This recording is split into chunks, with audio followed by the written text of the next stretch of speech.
കണ്ണൂർ കണ്ണാടിപ്പറമ്പിൽ ക്ഷേത്രോത്സവത്തിനിടെ ആന ഇടഞ്ഞതിൽ ക്ഷേത്രം ഭാരവാഹികൾക്ക് സംഭവിച്ച ഗുരുതരമായ അനാസ്ഥ. ആനയെ എഴുന്നള്ളിക്കുന്നതിന് പോലീസ് അനുമതി തേടിയിരുന്നില്ല. ആനയ്ക്ക് വേണ്ടത്ര വിശ്രമവും പരിചരണവും നൽകിയില്ല എന്നും പോലീസ് പറയുന്നു. ക്ഷേത്രം ഭാരവാഹികൾക്കും ആനയുടെ ഉടമയ്ക്കുമെതിരെ കേസെടുത്തിരിക്കുന്നു. കണ്ണാടിപ്പറമ്പ് ധർമ്മശാസ്താ ക്ഷേത്രത്തിൽ നിന്നും ഇടഞ്ഞോടിയ ആനയെ 5 കിലോമീറ്റർ അകലെ വെച്ചാണ് തളയ്ക്കാൻ സാധിച്ചത്.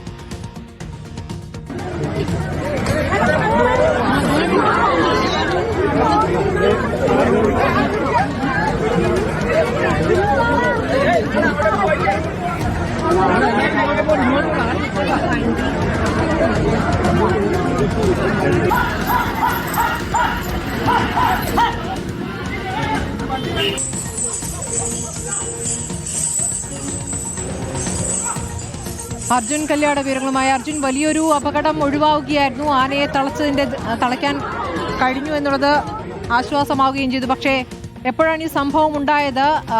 ചട്ടം ലംഘിച്ചാണ് ആനയെ കൊണ്ടുവന്നത് എന്ന് തെളിഞ്ഞു അല്ലേ? തീർച്ചയായിട്ടും കഴിഞ്ഞ ബുധനാഴ്ച രാത്രി 11 മണിയോടുകൂടിയാണ് കണ്ണാടിപ്പറമ്പ് ധർമ്മശാസ്താ ക്ഷേത്രത്തിൽ നിന്നും ഈ ആന ഇടഞ്ഞോടുന്നത്. അവിടെ ക്ഷേത്രത്തിലെ ഉത്സവത്തിന് വേണ്ടി കൊണ്ടുവന്നതായിരുന്നു.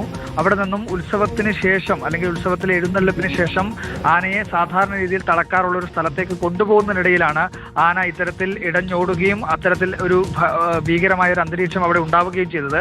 ഏകദേശം 5 മണിക്കൂർ സമയമെടുത്താണ് ഈ ആനയെ എലിഫന്റ് സ്ക്വാഡ് ഉൾപ്പെടെ എത്തി പൂർണ്ണമായും തളക്കാൻ വേണ്ടി കഴിഞ്ഞത്. ഇതിനകത്ത് ക്ഷേത്രം ഭാരവാഹികൾക്ക് സംഭവിച്ചത് ഗുരുതരമായിട്ടുള്ള പിഴവാണ്. അവർ കൃത്യമായ രീതിയിൽ അതിന്റെ നിയമ നടപടികൾ പാലിച്ചുകൊണ്ടല്ല ആനയെ അവിടെ എത്തിച്ചത് എന്നുള്ളതാണ് ഇപ്പോൾ മനസ്സിലാക്കാൻ വേണ്ടി കഴിയുന്നത്. അത്തരത്തിൽ പോലീസ് ഇപ്പോൾ ഈ ക്ഷേത്രം ഭാരവാഹികൾക്കെതിരെയും ആനയുടെ ഉടമയ്ക്കെതിരെയും കേസെടുത്തിട്ടുണ്ട്. ക്ഷേത്രത്തിൽ ആനയെ എഴുന്നള്ളിക്കുന്നതിന് പോലീസിന്റെ അനുമതി മുൻകൂറായി തേടിയിരുന്നില്ല, അല്ലെങ്കിൽ അനുമതിക്ക് അപേക്ഷ നൽകിയിരുന്നില്ല, പോലീസിനെ അറിയിക്കുക പോലും ചെയ്തിട്ടില്ലായിരുന്നു എന്നുള്ളതാണ് പോലീസിൽ നിന്ന് ലഭിക്കുന്ന വിവരം. അപായത്തിന് ഇടയാക്കുന്ന തരത്തിൽ അവിവേകത്തോടെ ക്ഷേത്രം ഭാരവാഹികൾ ഇടപെട്ടു എന്നാണ് എഫ്ഐആറിനകത്ത് രേഖപ്പെടുത്തിയിരിക്കുന്നത്. ആനയ്ക്ക് വേണ്ടത്ര പരിചരണവും വിശ്രമവും ഒന്നും നൽകിയിട്ടില്ല എന്നുള്ള കാര്യം കൂടി എഫ്ഐആറിൽ സൂചിപ്പിക്കുന്നുണ്ട്. കഴിഞ്ഞ ദിവസം മറ്റൊരു ക്ഷേത്രത്തിന്റെ ഉത്സവത്തിന് എഴുന്നള്ളിപ്പ് കഴിഞ്ഞതിന് തൊട്ടു പിന്നാലെയാണ് ഈ കണ്ണാടിപ്പറമ്പ് ക്ഷേത്രത്തിലേക്ക് കൂടി ആനയെ എത്തിച്ചത്. അതായത് ആനയ്ക്ക് ഒരു എഴുന്നള്ളിപ്പിന് കഴിഞ്ഞതിന് ശേഷം മറ്റൊരു ഉത്സവത്തിന് ആനയെ എത്തിക്കുന്നതിനിടയിൽ അനുവദിക്കേണ്ടുന്ന വിശ്രമം പോലും ആനയ്ക്ക് നൽകിയിരുന്നില്ല. പുല്ലാട്ട് കർണൻ എന്ന് പറയുന്ന ആനയായിരുന്നു ഇത്തരത്തിൽ ഇടഞ്ഞോടി ഭീകരാന്തരീക്ഷം ഉണ്ടാക്കുന്ന ഒരു സാഹചര്യം ഉണ്ടായത്. അത് ഈ വിശ്രമമൊക്കെ അനുവദിക്കാത്തതിന്റെ ഭാഗമായിട്ടാണ് എന്നുള്ളതാണ് പോലീസ് കണക്കാക്കുന്നത്. അതിന്റെ ഭാഗമായി തന്നെയാണ് ഇപ്പോൾ ക്ഷേത്രം ഭാരവാഹികൾക്കെതിരെയും ആനയുടെ ഉടമയ്ക്കെതിരെയും പോലീസ് കേസെടുത്തിരിക്കുന്നത്. ഈ ആനിമൽ